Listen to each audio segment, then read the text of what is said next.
All right, another first in United A-Holes. We reached out to all of the parties that are currently running in the election, and we got one response from Rowan Miller. So we're going to talk to him, we're going to grill him, we're going to give him some questions, and we're going to see what he's got to say. Stay tuned. And I'm looking forward to it. This is United A-Holes, a video cast discussing cultural topics with no filter.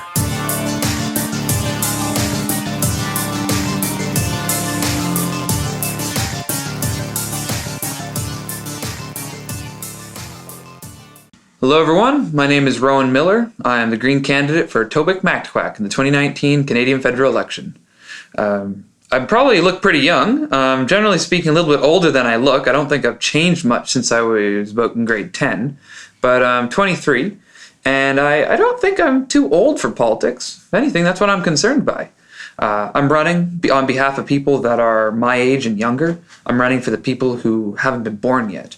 I'm running for the families who want to raise kids but are afraid of the kind of world they're raising their kids into. We have a lot of crises that are coming up that have already started. Climate change is here, and it's real. And no matter how many fossil fuel endorsed and funded studies tell you otherwise, it's going to really bite all our asses soon. It's already doing it. When you look at the flooding that's happening right here in New Brunswick, that's climate change. When you have all the constantly increasing number of storms which do untold damage all across North America, and indeed in the Maritimes, yeah, climate change is going to make those worse. It's time we take a stand, and it's time we take aggressive action to mitigate our own emissions and also adapt and prepare. We like to pretend it's not a crisis until it's undeniable. That's why, when is the stock market highest? Right before a crash. And the same goes for climate change. The same goes for what we're confronting as a society.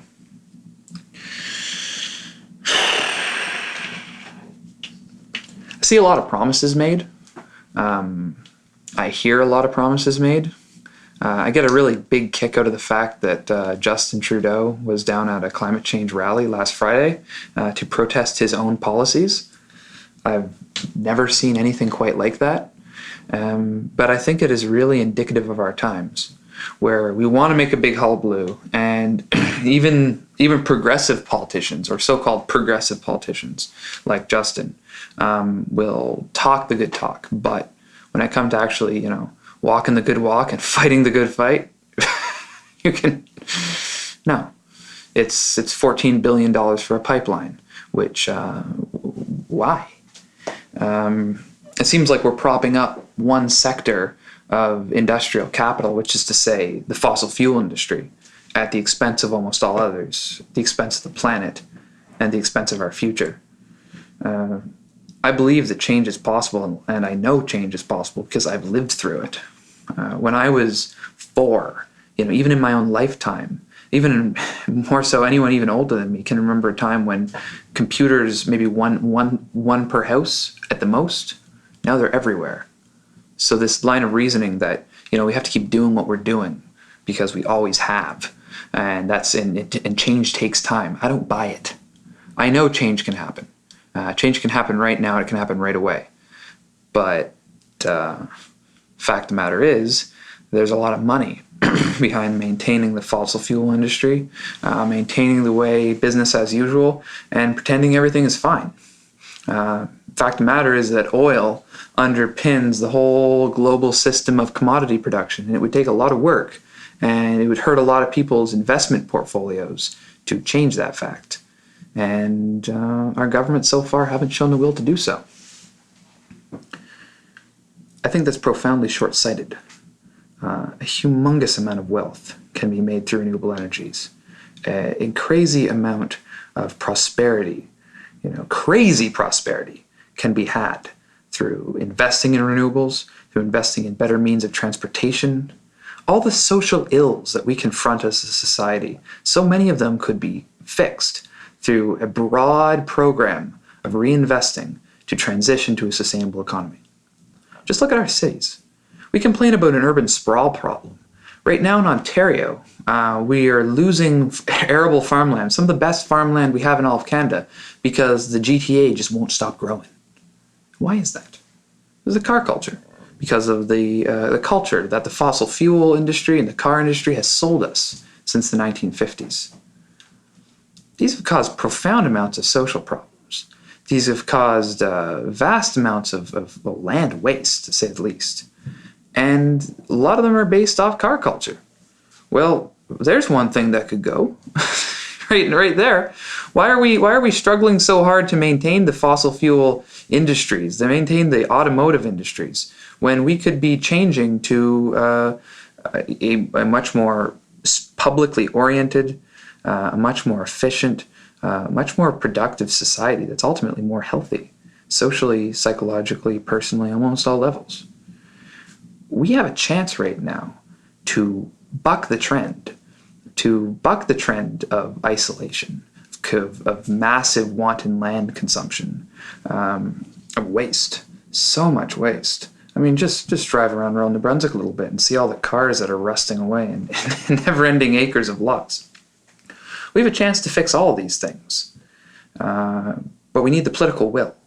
We need to buck the vast amounts of wealth that are trying to push us in that direction. We'll all be better off for it.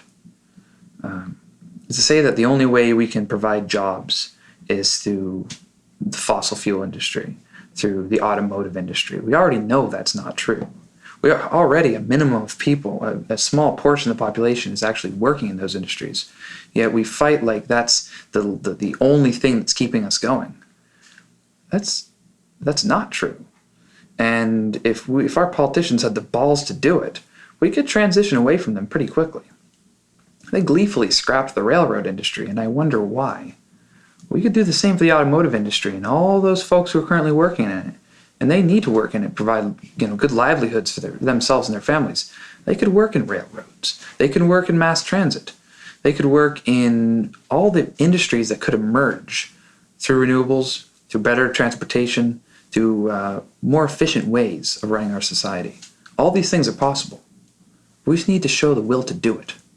And in doing it, and in rebuilding our society around sustainable principles, well, the biggest economic boom of all time was right after World War II. We had a continent to rebuild, several continents to rebuild. It may not look like it, but today our society is almost as desolate. We have a ruinous society that we must rebuild right now if we want to have it ready for the next generation, if we want to have it ready for our children and our grandchildren. Now is the time. Now is the time we need leadership.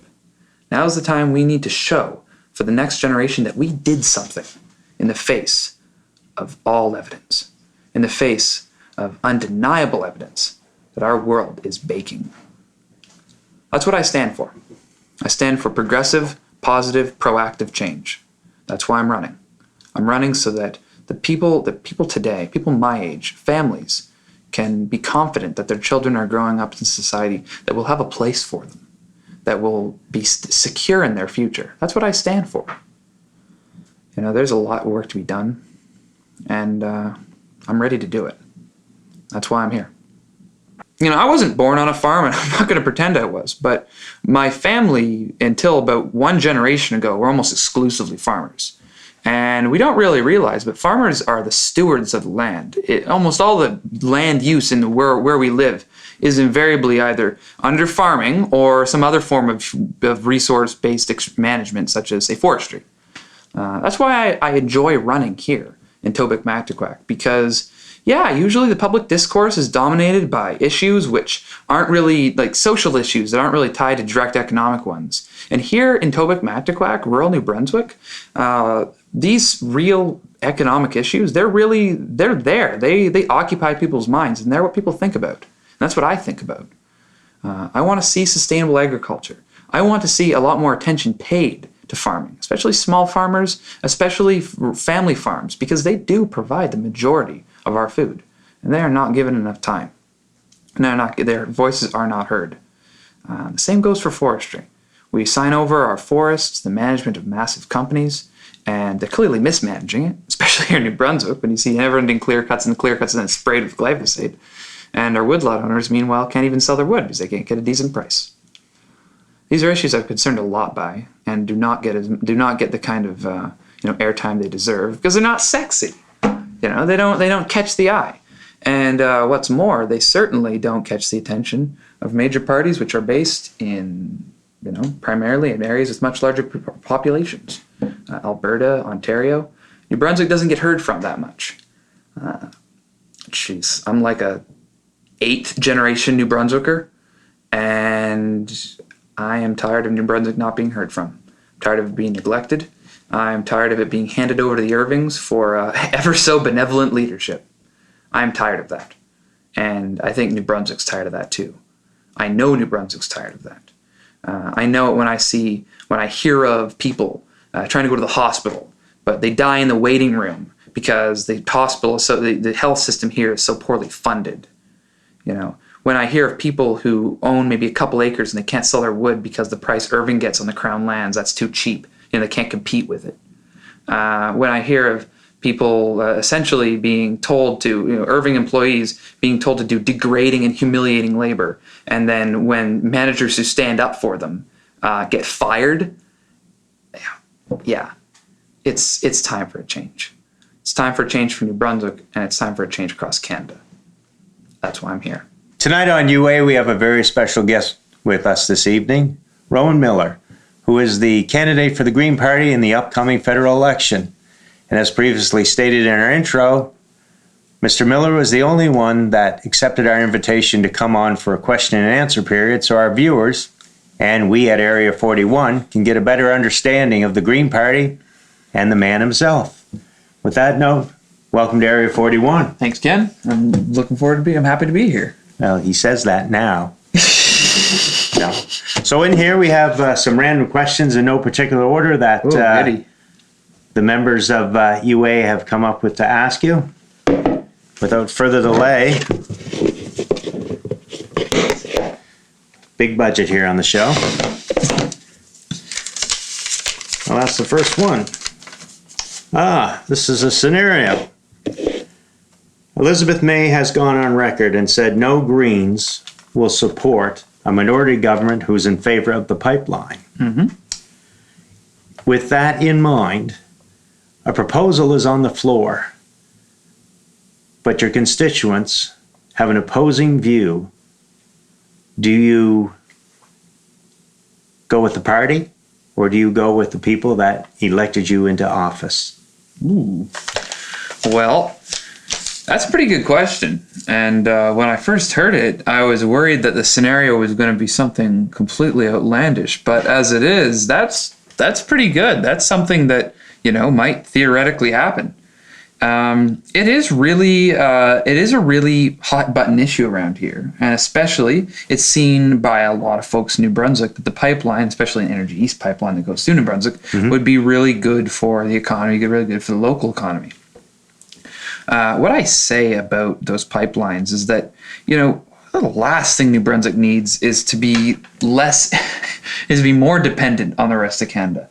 The last thing we need is literally a pipeline coming from Alberta, really, coming through here and relying off wealth that's literally being pumped out of Alberta and relying on that, and that's our source of wealth. I think I'm quite public and vocal about my opposition to pipelines. I do not see them as the right move forward, especially not in the context of a large scale energy. It's like, sure, okay, some pipelines have already been built, and many of them need to be refurbished, and they're leaking like crazy. And if it meant like replacing a previously existing pipeline with another one, okay, that's more doable. But to massively increase our fossil fuel infrastructure, to massively increase the actual capacity for exporting oil at a time when we should be packing it in, no. I've been very public and very open about that. And I don't think if I was elected as MP, I don't think anyone would expect me to support that, because that's not what they're voting me in for to do. They're voting me in to bring renewable energy to Tobique Mactquac. You just answered my follow-up question before I even got a chance to ask it. Well, that's good.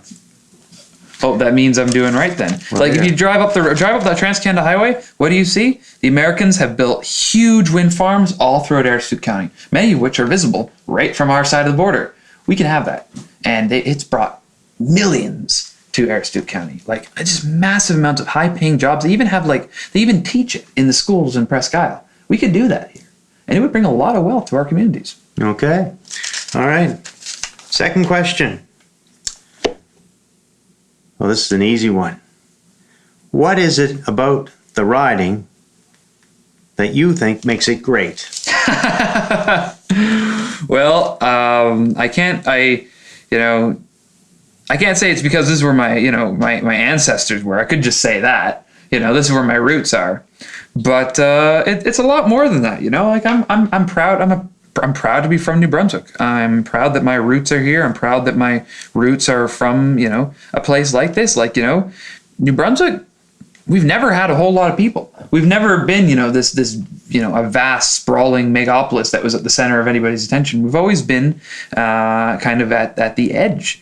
And there's a lot of freedom in the margins. There's a lot of freedom to be leaders, and there's a lot of freedom to kind of do our own thing and live our own lives. And I like that. What makes this riding great specifically? Well, it's just, we have so much. We really are such an incredibly varied riding. We have, first of all, we have almost a cross-section of Canadian society, language-wise. We have both the Francophone community, the Anglophone community, the Indigenous communities. We're all here. No community is not represented. Even we have lots of people migrating to Canada, immigrants coming in, especially to Woodstock and Grand Falls. We have vast amounts of farms. We have forestry. We even have heavy industry. We have things like the McCains. How many places can boast to be the French fry capital of the world? That's pretty cool. We have such incredible variety and so many potential resources that haven't even been developed yet. I mean, we have, and I'm not talking about Sis and Mine either. I'm talking about first of all, we have untapped tourism potential. We live in one of the most beautiful parts of the entire East Coast. I mean, almost nowhere can compare to the kind of vast wild vistas we have here. You can't go to New England and see the kind of vistas you see here.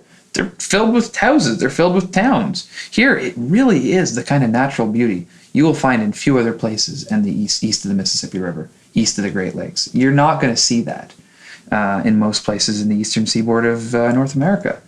We have a lot to offer the world. We have a lot to give the world. And that's why I'm happy to be here. So, meh, then. Meh? No, it is UA after all. I would say, well, there are some things that have been done around here that are meh, and those are the things I don't want to fix. Clear cuts, they're meh. Big ugly hills with one tree standing. Yeah, there's the mehest. I want to fix that kind of shit. Well, there. All right, question number 3. On September 21st, your leader, Elizabeth May, declared to a crowd in Winnipeg while she was on the campaign trail, I see the eye roll, that all drug, emphasis on the word all drug possession, she said, would be decriminalized because it was no longer a criminal matter, it was a national health emergency. Does the party have a line between intent to distribute and possession? Oh, absolutely. So it's a very commonly confused line, and it's easy because what is the opposite of what's legal? It's illegal. But if something's illegal, does that make it criminal? And that's a commonly kind of blurred line. We're in favor of decriminalization, not legalization. See, marijuana is legalized. It's legal to possess it. It's legal to use it. It's legal to distribute it. We're not in favor of legalizing all drugs. We're in favor of decriminalizing them, so that possessing and using an illicit substance won't be a criminal offense. You won't be, morally condemned by the courts. You won't be seen as a felon. Instead, it will be an administrative penalty. It's not legal. It's not, condoned, but it's not criminal. So if you're, what's the crisis today? The crisis today is the opioid epidemic, and you see it everywhere. You see, you see it in our own communities. You see it in big cities with lots of schools. We're talking about, kids who are, ODing by by the dozen. At a party, at a single party, you might have dozens, and that's not to speak to the vast amount of people who are chronically addicted to it. I mean, massively chronically addicted to these drugs. We don't want to slap criminal penalties on people who might be using illicit drugs in the context of recreational use or are chronically addicted. These people are not criminals.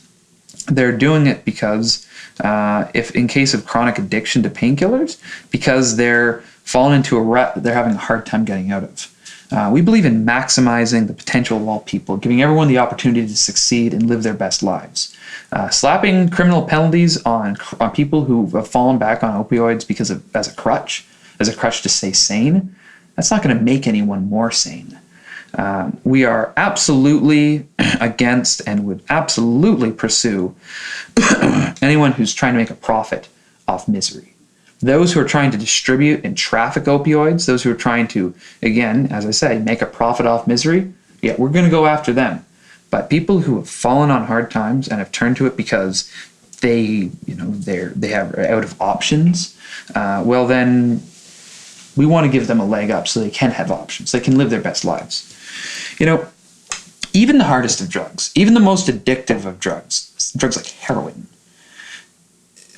it's a commonly misconceived myth that you do a hard drug once and you're done. There are very few drugs that fall into that category. What causes someone to fall into profoundly destructive addiction, it causes them to become a shadow of their former selves, it causes them to be, suggestible to the point of murderousness, at that level of addiction. That doesn't cause by one, experience touched by a bad substance. And if we just slap people enough, they'll never be tempted. That's a very kind of old style moralistic thinking that doesn't match people's psychology. What causes that line of addiction is not having any social supports. Look at the American War in Vietnam. Almost every single soldier over there was on some kind of hard, addictive, psychoactive, or narcotic substance. Almost every single one. Last time I checked, not every single one came back here or came back there and remained on those drugs. Some did, but very few, a very small portion of them. Why? Over there, they had nothing, no social supports. They were in a miserable environment and being asked to do awful things. Right. Come back here, suddenly they have support again. What we want to do is give support to the people who don't have it, so they don't fall back on those drugs, so they don't feel that there's no way out of them. When people have healthy systems of social support, they are not likely to become addicts to the point of destroying themselves. And that's what we want to stop. Okay, let's talk about another follow-up question. What would you say to the thousands that are incarcerated right now in our prison systems that were arrested on marijuana possession, now that marijuana is legal now? Let them out, time served? Yes, they should not be in there, and they never should have been in there.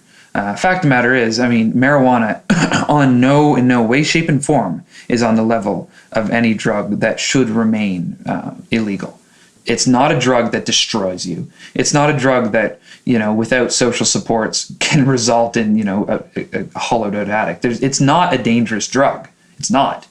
It can have bad social effects if it's used, in excess. But so can alcohol. Last time I checked, we did, but that hasn't been banned for a very long time. Those people are not criminals and they should not be in jail. They should be released. They should be pardoned immediately. Okay. All right. How do you think the Green Party is going to affect the middle class? Well, so we had this big discussion of what is the middle class? What in our day and age, what really is the middle class as we know it? Now, we all know we're middle class in the sense that there's very few people who can't, afford to dress like the way I'm dressed. It's not like we're living in an era when you can't even, most people can't even dream of like having a modicum of quote unquote middle class respectability. In our society, everyone wants to be a part of the middle class. Everyone sees themselves as part of the middle class. We live a middle class kind of existence. Right. How are you going to help them? Well, the question is, I'm getting to that. And the idea of what the middle class is really kind of an invention that's sort of come about since World War II. That's when the concept of the middle class emerged. That's when the concept when everyone suddenly could afford a house, coming back from the war. We could all expect to have a yard and a certain level of commodious living, right? Mm-hmm. Problem is today is that more and more people are dropping out of the kind of level of financial security required to support that, but they don't say it. They don't say that they can afford it, or they can't afford it anymore, because it's almost a massive social stigma to not be able to afford it. We are for getting to the bottom of that and figuring out what underlying forces in our economy is pressing wages down so much so, and that it's so much harder to find a decent middle class job that increasingly large amounts of people can't attain it, and they're going to keep telling themselves they can attain it, but they can't. In terms of home, and we are for specific proposals. We are for investing a lot more money into homes and housing, so that there will be much greater supply of houses available. We're into looking at what is driving up the prices of housing. What's causing our housing markets across the country to be obscenely ballooned. There's not enough has been done to tackle that. A lot of window dressing. It's great. A couple $1,000 home buying credit. Well, does it matter when the house is like 1.4 million, which any kind of reasonable sized house in a place like Toronto is. We're for looking at structurally what's causing the price of living to go up so much.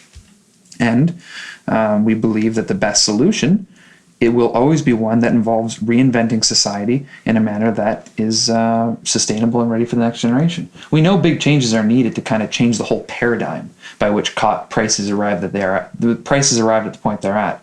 We're really even taking a very radical approach to it. Get to the real root of the problem. Radical in the sense of, the root of something. That's what we want to do. We don't just want to put more money in people's pockets, so we do want to do that. We also want to get to the root of why so many people need that much more money, and why get to the point where, you can have a couple that's working 2 jobs each and still not have enough money. Right. Okay. Well,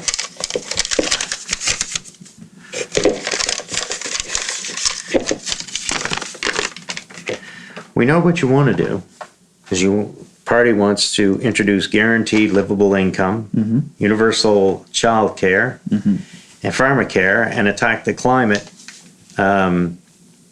change all within the first quarter. If you guys come to office, how do you plan on paying for that? The fact of the matter is, for the past 40 years, we have lived in, and this is going to confuse, this is kind of a sort of an academic-y term, but it doesn't get to the media a lot. We've lived in what is called the neoliberal era.